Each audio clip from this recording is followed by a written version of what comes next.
I'm George Galloway, and I present كلمة on Mayadeen television. Here we are in London. I speak my words freely, either in Parliament, on television, here on the streets of London. كلمة means free word. That's what I speak. So كلمة is a two-way conversation. Check it out on Mayadeen television. Welcome to كلمة with me, George Galloway, on Mayadeen television. Coming to you from London, but discussing a truly global story. The question, why does Israel hack phones? Well, my initial response when I saw this question was, why do bears go off into the woods? My second response was that of the tale of the scorpion. When the scorpion asks the dog to swim it over a swollen river and promises the dog that it will come to no harm, halfway across the river, the scorpion inevitably stings. Dying, the dog asks, "Why did you do that?" And the scorpion answers with a shrug, "Because I am a scorpion." Israel hacks phones because it is a country permanently at war with all of its neighbours and a very substantial part of the people living within its borders. Israel does these things because it can. It has unlimited United States of American largesse and, of course, the scientific and technical brilliance of many of its people. It has established something of a world lead in securocratic circles for its technological cutting-edge innovation. And the company that was accused in the last weeks of using the Pegasus program not to spy on terrorists and criminals, which is what it says on the tin, but to spy or allow customers to spy on their own domestic political opponents. There are many things you could say about the Gandhi family in India, but you couldn't seriously call them terrorists or criminals, and yet they are amongst the most heavily spied upon by the Pegasus project. You couldn't describe, well, maybe you could, President Macron of France of being a terrorist or a criminal, certainly not in official company, yet President Macron is a victim of the Pegasus predilection to hack people's phones, and many others. In one case, a very dark prospect indeed. It turns out that Saudi Arabia and its Crown Prince MBS was one of the biggest customers of Pegasus, and that the bugging operation using Pegasus as a horse, a Trojan horse, may well have been used in the murder of the dissident Saudi-American journalist Jamal Khashoggi. All over the world, customers that claimed they were buying this spyware to spy on terrorists and criminals appear to have been using it to spy on their own dissidents, sometimes in democratic countries, their own official oppositions. Now, the companies say they had no knowledge that their technology was being so misused. Israel is saying it had no knowledge of what a major multi-billion-dollar company in its own small country was doing, but then both would say that, wouldn't they? The truth is, a lot of governments and oppositions around the world are hopping mad at this new example of Israel's lead in the technological spheres. We're joined by an audience of distinguished experts, a panel, I should say, no more audiences, thanks to COVID-19, a panel of distinguished experts. I'm just the enthusiastic amateur. I don't know about phones, I don't know that much about technology, but I do know a fair bit about Israel. My first guest this evening knows more than a fair bit about both. He's Shahram Malik. He's an IT and cyber security consultant and a good friend to Kalimuhurra. Shahram, describe in layman's terms, please, what this Pegasus is all about. Hi, George. The first thing that I need to make clear to the audience is certain terms that they need to understand even when they read an article about this. And the first one is vulnerability. What is a vulnerability? So there are two types of vulnerabilities in the IT world. One is software. So when developers develop a software, there's bound to be somewhere where that software can be compromised, and that's identified as a vulnerability. Known vulnerabilities are patched. So if you have a mobile phone, for example, you periodically receive updates to the software. Then there's another term, it's called zero-day. What does that mean? Zero-day attack means that an offensive hacker somewhere has found a vulnerability that the company that developed the software didn't know about. So they can utilize that zero-day vulnerability and then gain access to your device. The other one that people read about is something called malware. What is malware? Malware is just basically a shortened name for malicious software. Software, in this case Pegasus, introduced into your device. The next thing that we have to understand is how does the software get onto the phone?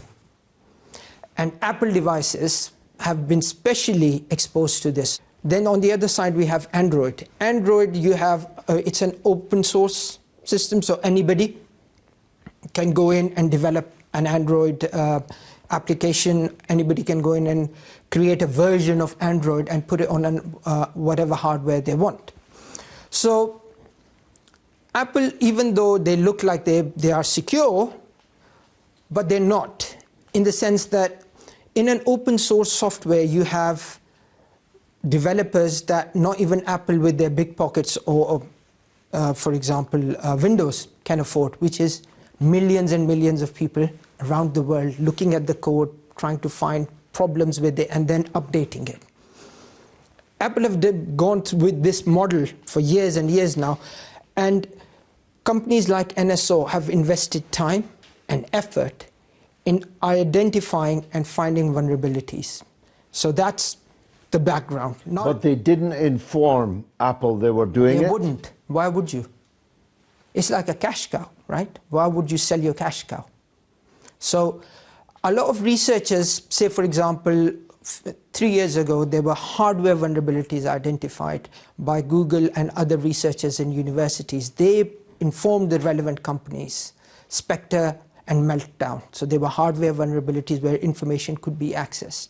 Whereas an offensive security firm will find vulnerabilities and not inform those companies, because they know the moment they tell them, they will patch those vulnerabilities and they lose their cash cow, you see.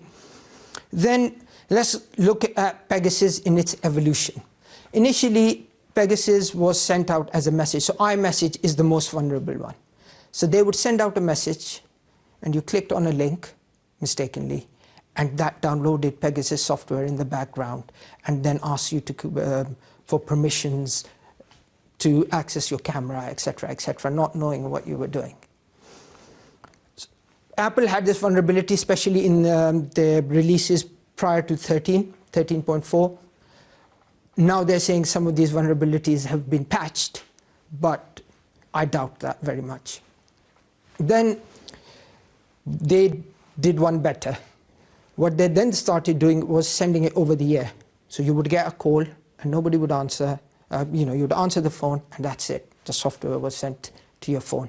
And then the software... See, that's of a wholly different order, isn't it? One can always not click on things. But if the mere act of answering a phone call downloads this malware, we're in serious trouble, aren't we? Even more serious, because this is what we know. There is a lot that we don't know. So that's another scary bit. So just coming back to my point, then you have another term that the audiences will, when they read articles about this, is command and control center. So what this phone does is then it contacts a server, remote server, using your line, your bandwidth, your internet. It will contact a remote server from where it's controlled. It will spy on you. Well, look, let's ask someone I know very well to have specialist knowledge of this.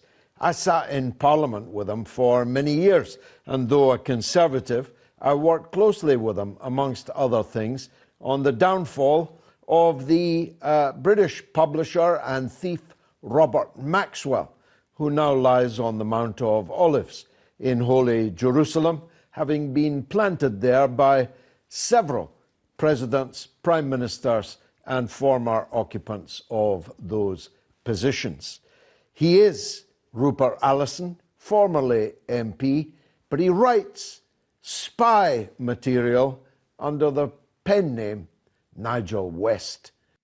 Rupert, why is an Israeli company spying on politicians, human rights activists, journalists and campaigners all over the world? Well, I suppose the first response for me is, what is the evidence that they are? What we know is that a particular private company that was American-owned, based in Israel, produces spyware, produces applications that are designed to monitor the activities of criminals. There are plenty of other organizations, private companies around the world, and government-sponsored agencies that develop much the same kind of technology. So I would split this up into three areas. Firstly, is there any evidence that this company itself is doing anything other than selling this technology, which is its business? Secondly, is there any evidence that they are selling it to people who are using it in an inappropriate way? And thirdly, is this company under the control of the Israeli government or any other single government? And I am driven in my observations entirely by the evidence. And what we know is that for many years on the internet, there has been a technology called RATs, remote access tools. And we know about this because it's been disclosed in criminal cases where the FBI have, for example, switched on the cameras of target laptops in order to be able to collect information, intelligence, evidence, whatever you care to call it.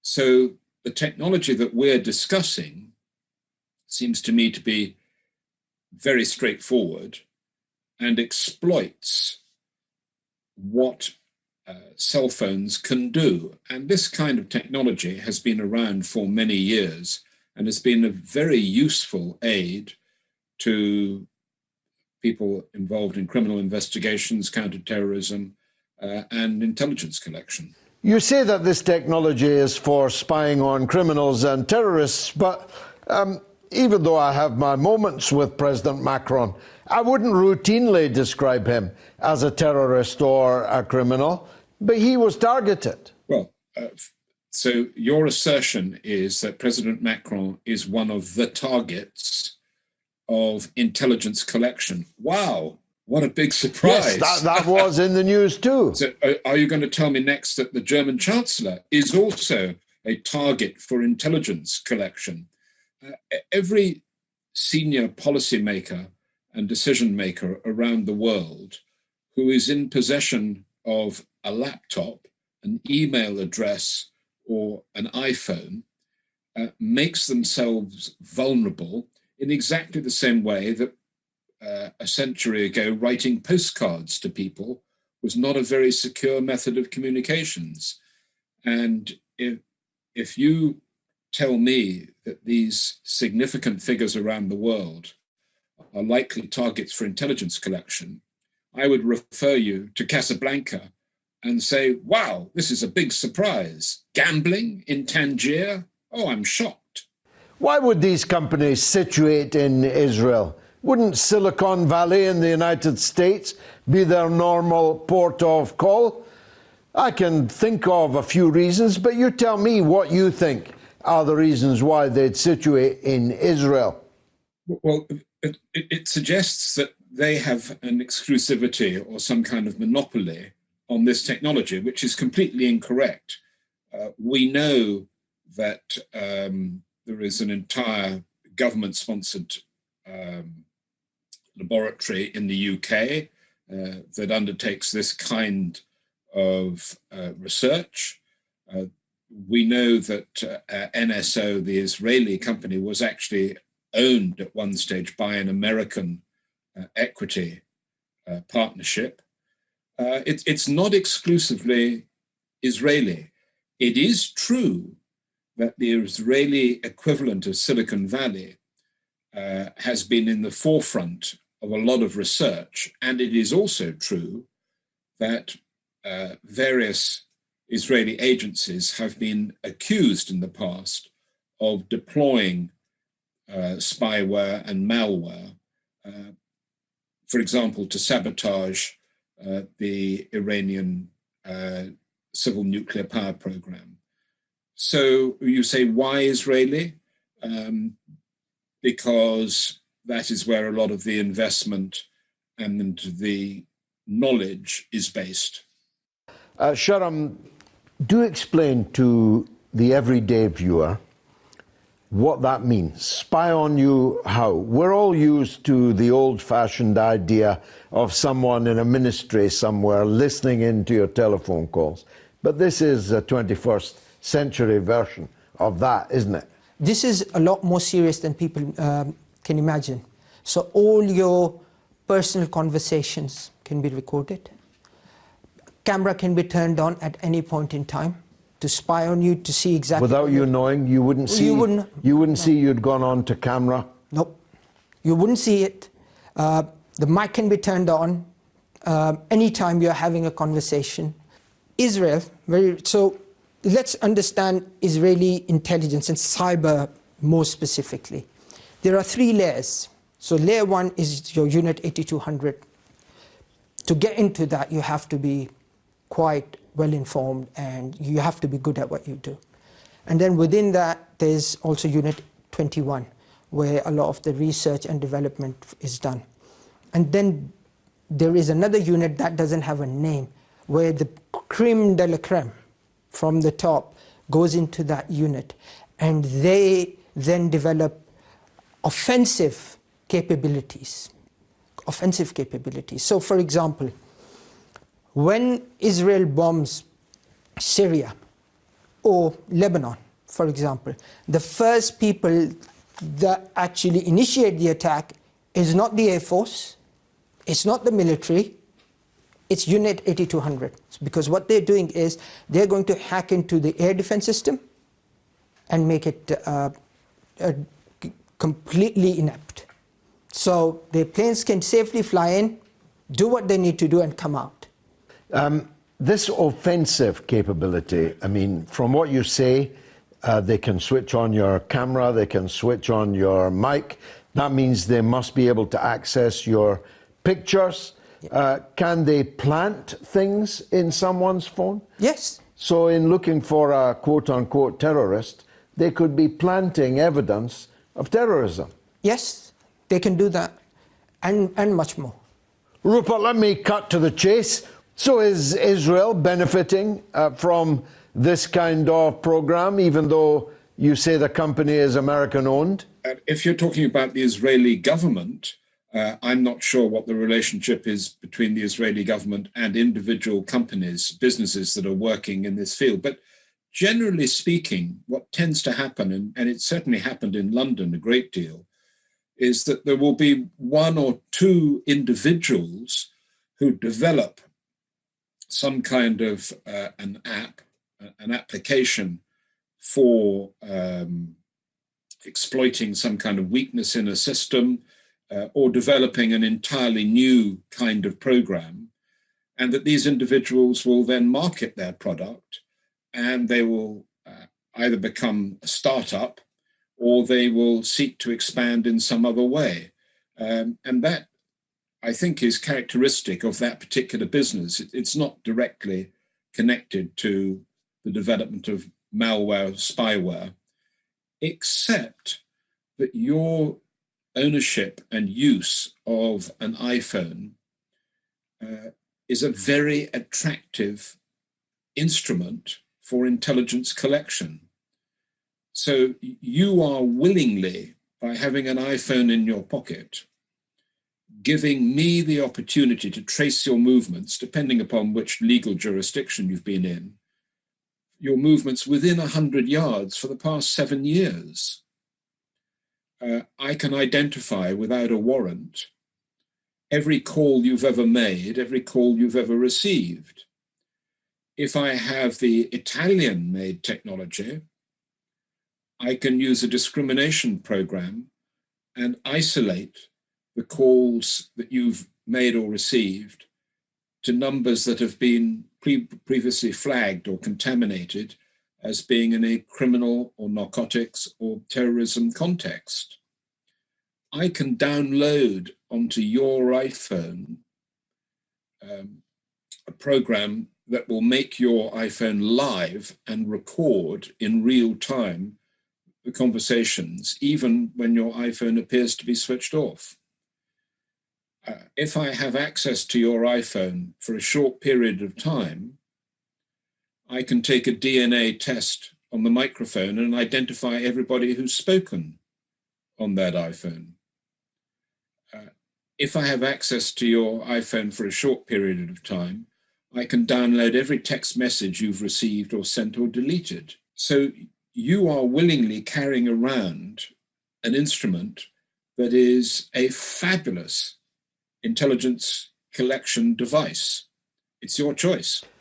And finally, Rupert, and thanks for joining us, if it were to be proved that the Israeli state was in collusion with this company and its Pegasus program, would there be new laws, anti-espionage laws? Would there be sanctions, perhaps, against Israel?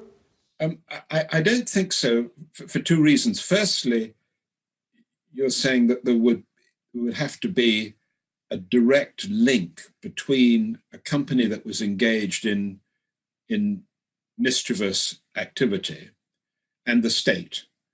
And that, I think, would be usually very hard to prove because there will be intermediaries and cutouts in between the two. Secondly, every state is interested and will develop malware in order to counter the threat. So it's a little bit like over many years, it was claimed that the British were monitoring French communications. And the answer was this was purely for security in order to check on their communication systems to ensure that they met the appropriate regulatory standard. So they will have an alibi, even if you could make the connection. Well, if I had an iPhone, I'd be throwing it away right at this moment. We'll be back after the break with much more on this.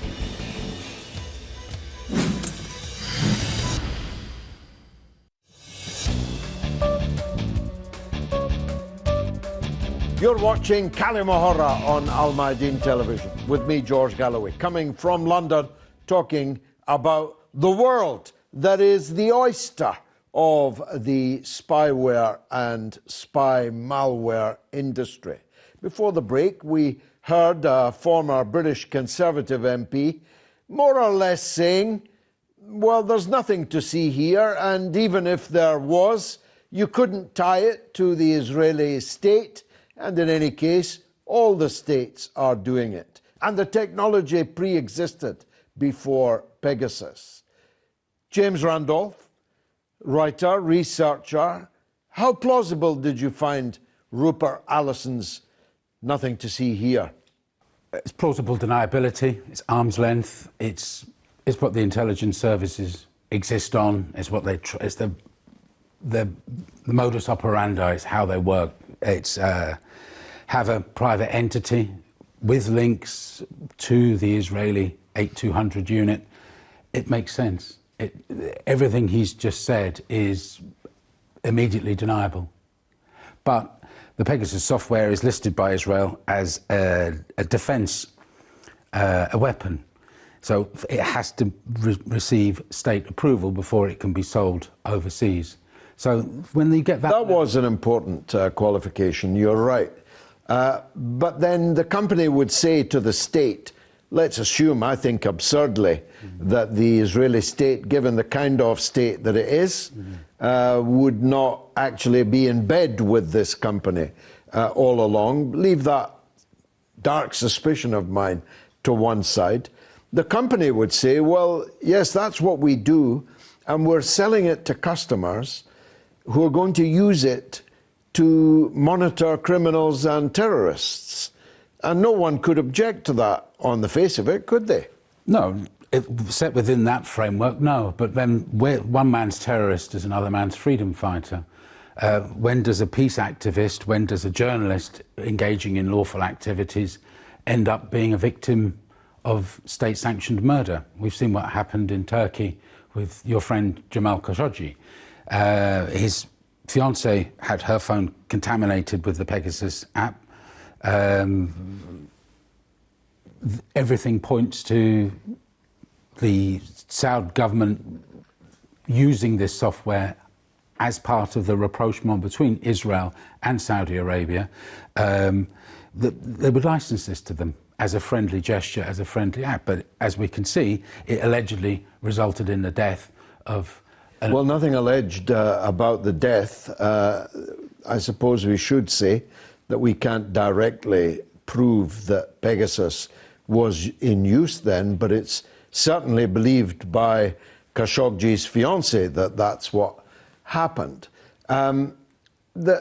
If I produce a machine gun and I sell it to a government, am I responsible for the fact that that government gave it to a terrorist organization who used it for nefarious purposes rather than the healthy defense purposes for which I ostensibly sold it? Well, in Britain, the Export Credit Guarantee Department will license sales of munitions and weapons with an end-user certificate which guarantees that it won't be used to repress their own people for internal control. But we know that that's just a sort of sleight of hand, which means that the government can then sell weapons, as we've seen, to Saudi Arabia for use in Yemen over many, many years, despite using it as a tool internally within Saudi Arabia to repress their own people. But it's a legal shrug. Yeah, I mean, the military-industrial complex in every country, including Britain, is heavily intertwined with the state. It is an important asset for the state, earns money overseas, wins influence overseas, and so on, and in certain circumstances can be withheld by the state from end users that are no longer in favor, and so on. But am I right in saying that Israel, as a militarized, permanently at war, Sparta-type state, is almost certain to have had the closest possible working relations with the company producing what you yourself called a weapon? Well, it's not me that calls it that, it's the Israel government. It's licensed by them for sale only with their permission. So if it ends up in India, as it has done on journalists' phones, if it ends up in Azerbaijan, as we've seen in recent reports, with Amnesty International issuing their own patch for quite advanced, but their own system of testing whether it is on your phone, you can see where we've come to. We need to take a long, hard look at what you're carrying around in your pocket. Well, that was an important point, Sharon, wasn't it? I mean, it was quite chilling how Rupert Allison quite insouciantly described, I mean, basically he was arguing for a return to the ancient Greek and Roman practice of only whispering important messages into the ear of their recipients. Postcards were the analogy that he drew, but what he's effectively said is, good luck to you if you're carrying around such an eminently exploitable resource in your pocket. You can't really complain. I agree with him on that point. The more you expand your footprint online, the more exposed you are, and the more you make yourself vulnerable for somebody else to be able to access your information. Let me talk to former MI5 intelligence officer and another good friend of Kallima, Annie Mashon. Annie, welcome to the show. Thank you. Annie, can you enlighten us about this Israeli spyware? Yes, this spyware is particularly pernicious. It's something that appears to have been developed up to military or intelligence grade by this company. And basically, it was first discovered in 2016. And at that point, it was relatively unsophisticated in the sense that it would send something into your mobile phone, be it an Apple or be it Android, and you then had to click on some sort of malicious link, and then it could download onto your phone and start spying on you every which way, which includes access to everything on your phone, access to live conversations, live SMS chats in any format, and also the ability to remotely turn on the camera and remotely turn on the recording device so that it can listen and film you without your knowing it. This was bad enough, but the latest iteration of this spyware apparently now doesn't even need the person using the phone to click on a malicious link. What it does is it exploits vulnerabilities within popular apps which come pre-installed in our phones. So on an iPhone, it would be iMessenger, for example. If it's an Android phone, it would probably be someone using WhatsApp because that's hugely popular. And so this is what they call a zero-click attack. So the person using the phone doesn't have to click on anything. They can just exploit these backdoor vulnerabilities within these popular apps to get into your phone automatically. So this is really frightening. You have no idea whether or not you're under attack. And apparently the latest reporting has shown that the vulnerabilities, they're looking for more vulnerabilities in more apps that they can target as well. Now, this is particularly interesting because the exploitation of vulnerabilities is what's known in the industry as zero-day hacks. This is something that the Western intelligence agencies particularly have been using.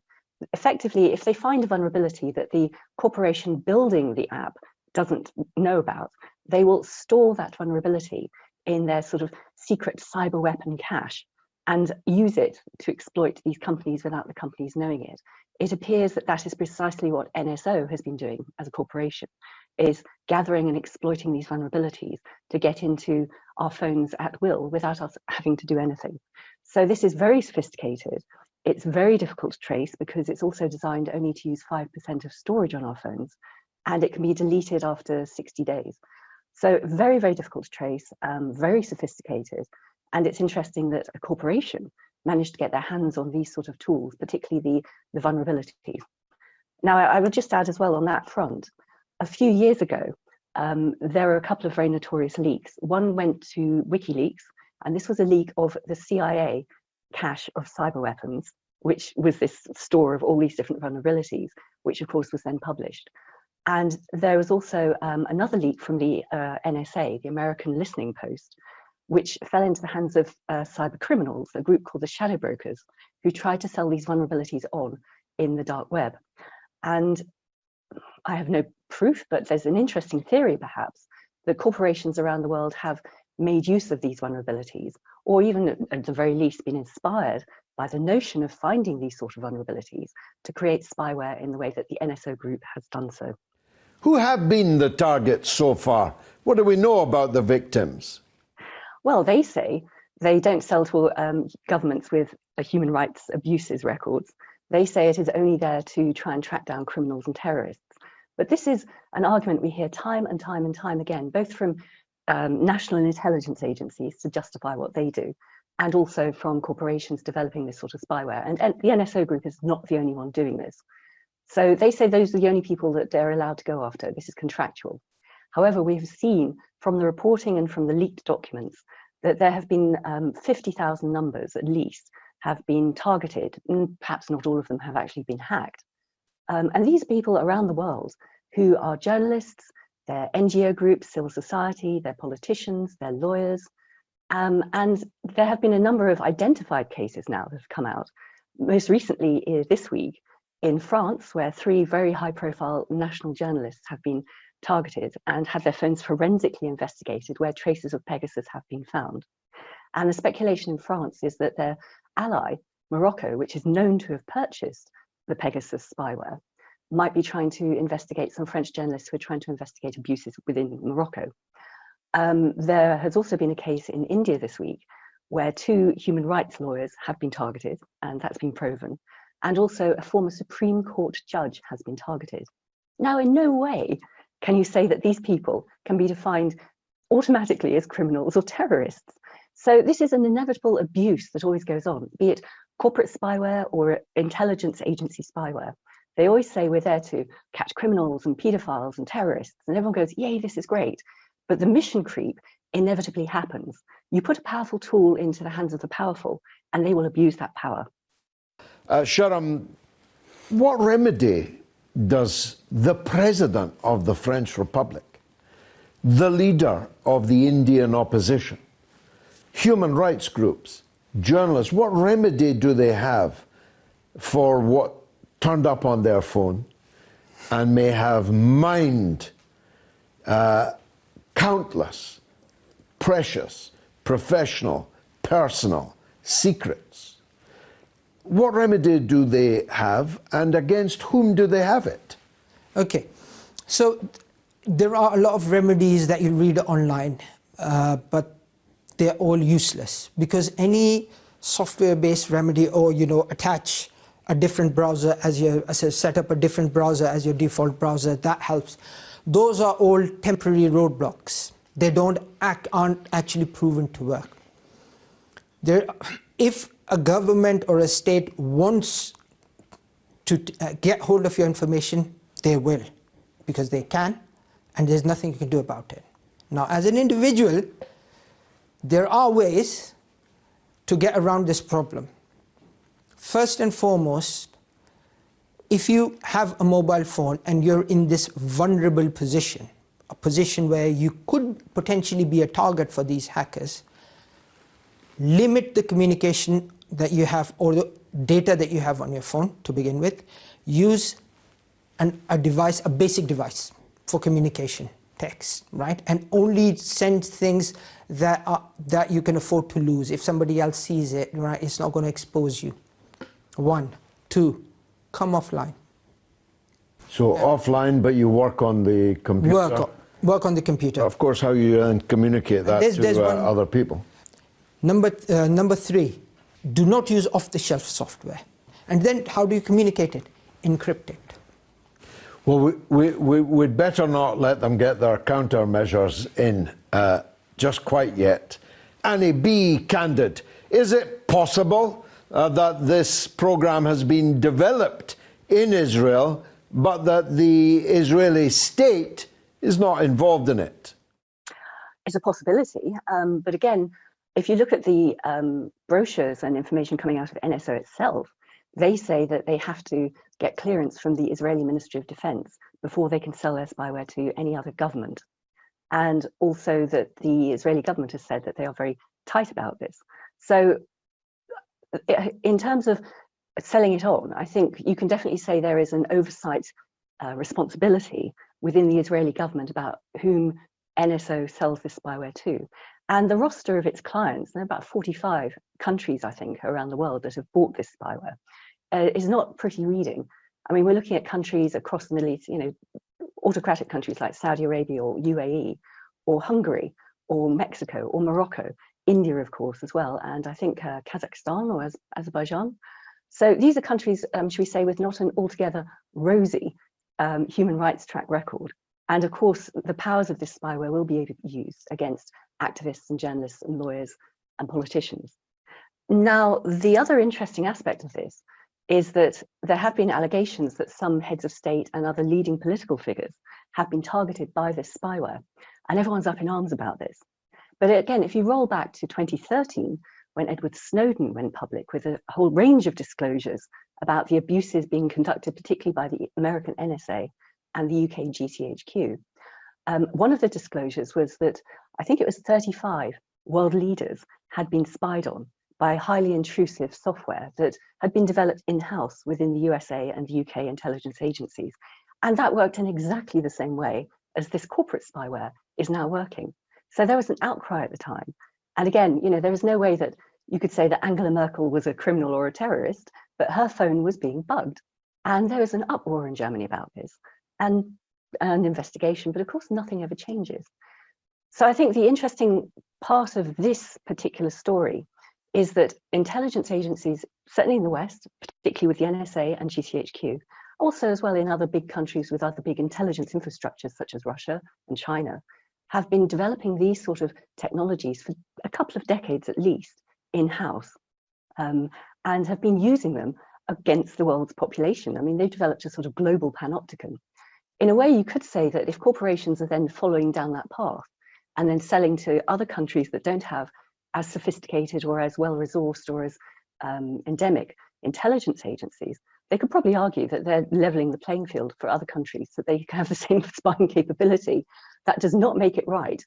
We should, you know, privacy is one of the fundamental human rights, and this is an egregious breach of it for each and every one of us. And finally, can we expect condemnation of Israel over these revelations, maybe even sanctions against the Israeli state over this?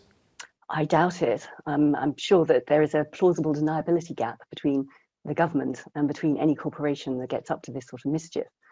There are plenty of companies that try and develop this, and Israel is very much at the forefront of developing this sort of cutting-edge technology within the corporate world. But, you know, other countries also have these corporations. You know, do you remember the San Bernardino terrorist attack way back in 2015? And there was a big case between the FBI and Apple because the FBI wanted Apple to open up an iPhone of one of the terrorists. And in fact, they didn't need to get a court order in the end because it was an Australian company called Azimuth that managed to crack open that particular iPhone. Again, finding vulnerabilities, a sort of a backdoor through one of the apps into accessing an iPhone even back then. In fact, that reporting only came out earlier this year. So 5 years on from the attack, we finally know that corporations around the world are developing this sort of technology in order to do either good or bad things. They probably see themselves as good. Unfortunately, once you put such powerful tools into the hands of people who are less good, less scrupulous, that's when we begin to get the most appalling abuses of our human rights around the planet. James Randolph, it sounds like a big deal. Sold to 35 countries, 50,000 telephones listed. Not all of them may have been hacked, but many of them are already established as having been hacked. But the more I'm listening, the more I'm thinking this has always gone on. And it's not just Israel that is involved. 100 years ago, without doubt, a radical person like me, the state would have been steaming open my envelopes and reading letters to me or from me and putting them back in the envelope and sticking them down again. And from what Annie Mashon, who's a former British spy, remember, is saying, this technology or this kind of thing is used by many, if not all, governments around the world. Therefore, why are we so particularly irate about this Israeli product, Pegasus? Probably just the death of a Washington Post columnist in Turkey brought it all into sharp focus. It exposed behind the screen what goes on everywhere, but this time it was in full public view. And we know because we can hear from the recordings of poor Khashoggi being butchered in the consulate in Turkey. This is a game of nations. Spying has gone on from time immemorial, as you said, and it will go on forever. But when you have a small country like Israel, which has less than perhaps the population of London, that it recognises as its own population, intruding everywhere in the world, having the same reach, though not on the same scale as the National Security Agency in America, but definitely the same scope, the same reach. But in intelligence sharing and gathering, it's not part of the Five Eyes, but it has access to all of that information and more. It's quite a frightening prospect, particularly when you consider the broader issue of its reach into Silicon Valley. It's not like Silicon Valley is a separate entity. It draws much of its talent from Israel. Sharam, that is the point, isn't it? I mean, I personally have no problem with the British government, which I have a say in electing, concluding that they probably would like to know what I'm doing and saying. I've never really had a problem with that.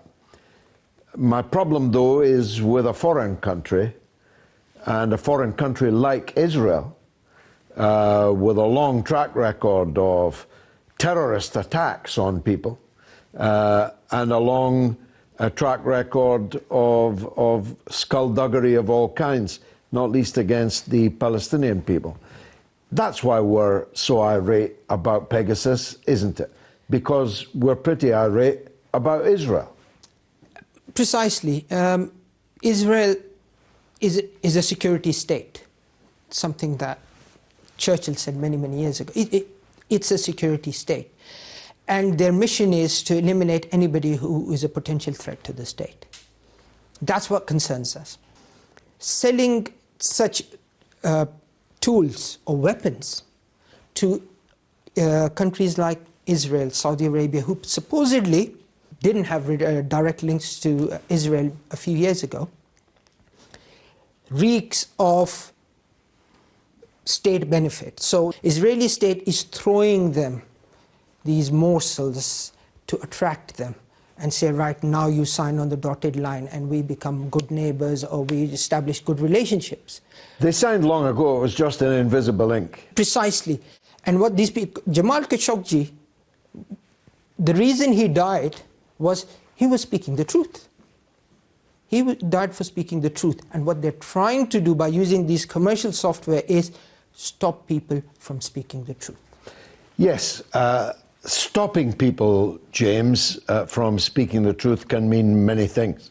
You could be deplatformed, taken off Facebook, have your YouTube channel closed down and so on. All of these one can live with. There are always other platforms. But it's when an Israeli company, licensed by the Israeli government, is selling a weapon to people who terminate others. They don't close their YouTube channels, they close their airwaves, they kill them. They terminate them with extreme prejudice. The world has a right to be angry about that, don't they?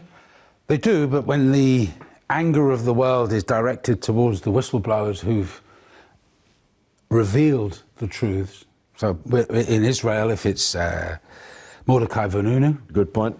If it's in Britain, it's Julian Assange. Yep. If it's in America, it's Edward Snowden. And all of these whistleblowers are either tied up in legal wranglings if they talk, they're behind bars, or they will be behind bars when they come back to our supposedly free countries. We know what Saudi Arabia is like. It memorably has never had an election in its entire existence as a state, and that suits the West, its direction of travel, and keeps us quite happy. But these contrasts become irrelevant when you're talking about countries that are in between, say India, Azerbaijan, some of the countries that some of your other distinguished guests have name-checked. Journalists are not paedophiles. As Annie said, the Chancellor Merkel was spied on by the NSA through Denmark, as I recall. Yeah. By that nice President Obama in his tan suit. Just to pick up on your point when you mentioned India. The current Prime Minister of India is accused of complacency in the murder and butchery of 2,000 Muslims in Gujarat. His party, RSS, was banned by India, twice. the party that he belongs to. That party was inspired by the Nazis. In fact, they had a Nazi who ran away from Germany, actually became part of the RSS in its early days. Right? Read the book of Golwarkar and Savarkar, right? And you will see what sort of nasty people they actually are. And then knowing somebody with that sort of reputation, working for that sort of organization, then to give them this additional tool, right? To target another Gandhi. To target another Gandhi. Do you know, just on the last point, one of their leading MPs and most outspoken MPs, Godse, right, was the guy who assassinated Gandhi. He was hung.